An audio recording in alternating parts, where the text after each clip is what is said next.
Welcome to this edition of the Luke Winstall Show. My next guest is a 3-star athlete out of Johns Creek High School in Alpharetta, Georgia, in the class of 2022, Stanford's latest commit. Terian Williams II, thank you for joining me on the show. How are you doing today? I'm doing good. Definitely excited and blessed. I know it's been a big day for you. We'll work our way through it here, breaking it down on the show, but glad to hear you're doing well. First off, for people that don't know your backstory, what is your story? Backstory, I came from Henry County, Georgia. I played ball at North Henry Tigers, middle school ball at Dutchtown Middle. Came up, played at Parkview High School my first 2 years. Last two years, I've played at Johns Creek High School. Started off as a quarterback when I was younger, transferred into a DB position when I started high school, and never looked back. I remember looking back at your recruiting process. Your first offer came early. I think it was 8th grade, right? So when you look overall at this process, let's break it down with the beginning for you. How did things get started? Things got started in 8th grade when I got my first offer. I want to say it was like after the regular season, youth ball. Just sitting there with my mom, and that's when I got my first offer from Howard University. Then it picked up in 9th grade, freshman year. I started getting offers first as a quarterback or as an athlete. And then that's when I was also playing both ways, offense and defense. And I started playing more defense. That's when the offers started picking up at defensive back. Interesting. Okay, and then what about your game do you think has made you stand out? I'll say my versatility on the back end. I can play the corner, the nickel, or the safety position, but also my sense of the game, just knowing simple knowledge of whether it's alignment, assignment, just different things, reading keys. That's made me a better player.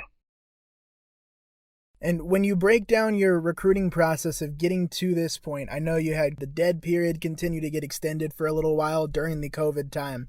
So what was, now looking back on it, that you're able to being committed? How do you think you're going to remember this recruiting process and everything that you've been through? I think the recruiting process will definitely be remembered. It's definitely different than any other years. I think for the class of 21 and the class of 22, those are the two classes that had a different recruiting year based off of unofficial visits, official visits, going to see colleges, meeting coaches in person, and things of that nature. So definitely going to be remembered of just making it through the whole process with the small amount of time that we were given.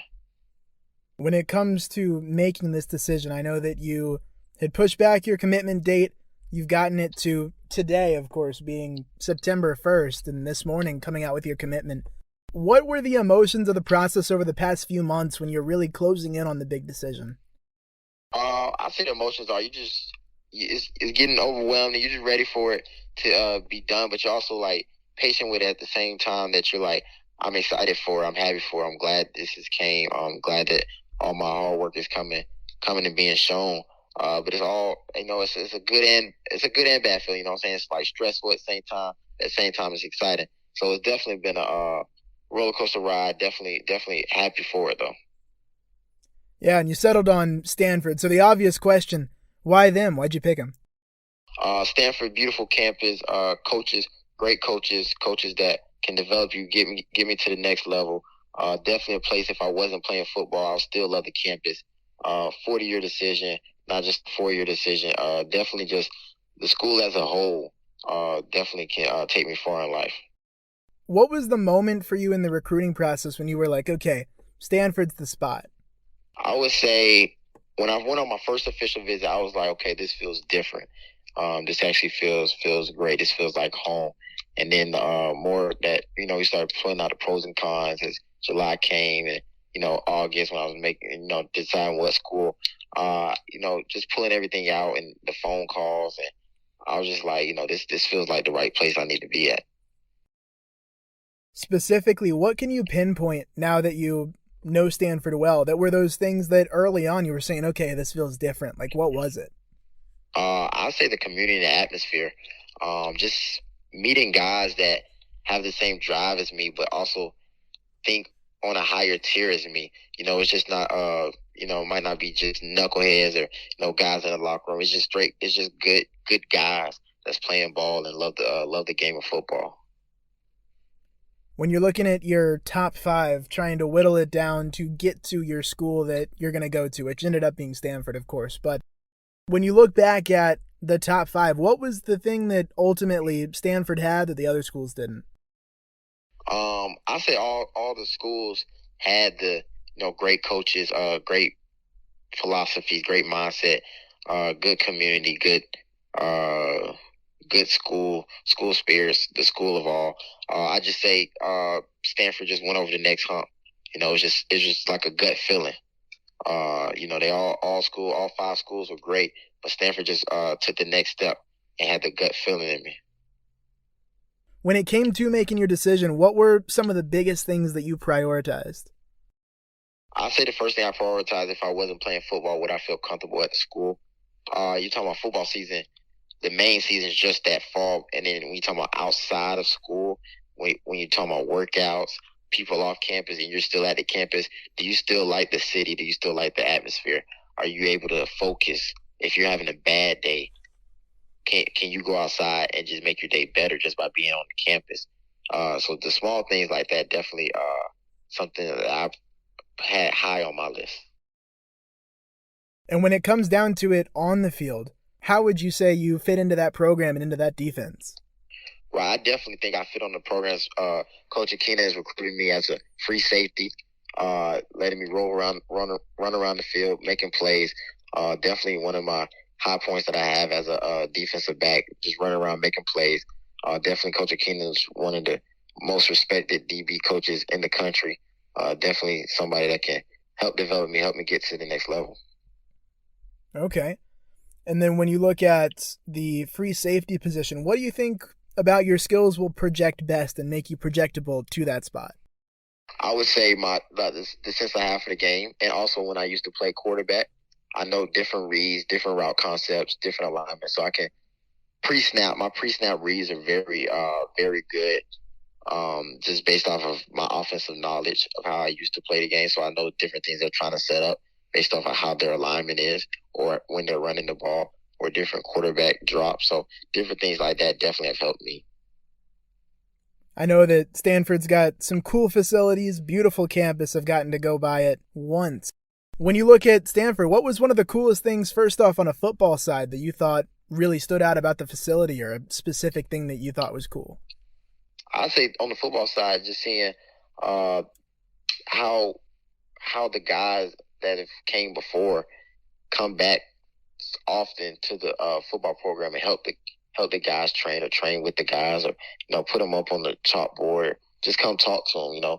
A lot of schools don't have a great alumni that come back and talk to the guys and actually want to come back and work out. So it's just good to see the alumni, especially the high caliber guys, come back and want to give back. Very interesting. Okay. And from the taste of it that you've gotten as a recruit, now commit, how would you describe the Stanford football culture? I'll say the culture is it's 1 in a million. It's something. It's hard to find a great locker room with good guys. Want to get the work done, want to, work out. You always got a couple guys here and there, every locker room that, you got to push a little bit harder. Might not be having the best days, but it's hard to find a great locker room that you don't have to worry about a lot of outside problems. So I think that's definitely something I would say about the football program. It's a bunch of good guys that want to get better. And then now that you're committed to Stanford, is there any specific thing that you're really excited about for when you get there, or excited about in your future at that school? I'm just excited to learn, excited to meet a new wave of people. I've been in Georgia my whole life, so it's definitely ready to meet a new wave of people, new-minded people, just great people out there. Yeah, and on the academic side, what are you going to try to go into? Scientific management engineering. Wow, okay. Well, break that down. I'm pursuing that because it has a mixture of business and engineering. Both things that I'm interested in. I love math and science. Have high interest in both of those subjects. Definitely, want to participate in all the different, whether it's different projects, outside projects that they compete with different schools. We definitely compete in all that with them. And engineering field is definitely a hard field to pursue, but I think either 1/3 or 2/3 of the Stanford locker room are engineers. So it's definitely something that Coach Shaw wants us to do is engineering. When it comes to Coach Shaw, what was something that stood out to you about him and made you want to commit to his program?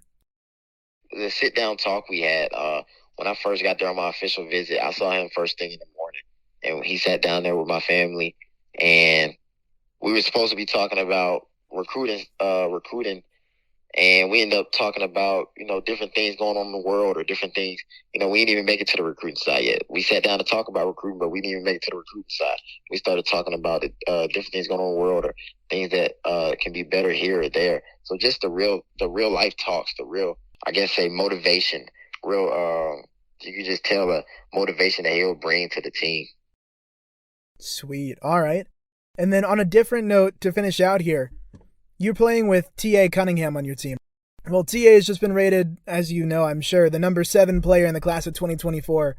So I'm curious, with you being a leader on that team, he's a younger guy.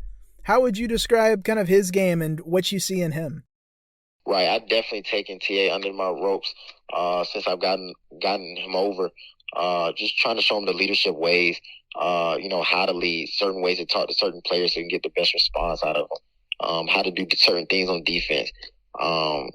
Just the small things that can make you a better player are the things I'm trying to teach him at a young age. Also, not getting into all the rankings. You could be ranked this at one day, and then the next day you're ranked this, or just making sure I tell him that just keep working, just work, and just get the respect. You don't play the game to be liked; you play the game to be respected. So, I just those small things that I just try to instill in him. When you look at his game, a lot of people are seeing a lot in him. What do you think about him and what he does on the football field can make him special? He has long arms, long wingspan. Definitely helps him separate, get off blocks. And then he's very persistent to learn. He likes to learn different new moves, new stunts, new different things that can help him become a better player. Sometimes you get high-ranked players and they think they know everything and don't want to learn, but he's definitely a guy that listens and wants to learn. Awesome. Well, Terian, that's all the questions I have for you. Thank you for your time today. Yes, sir. I appreciate it. Thank you.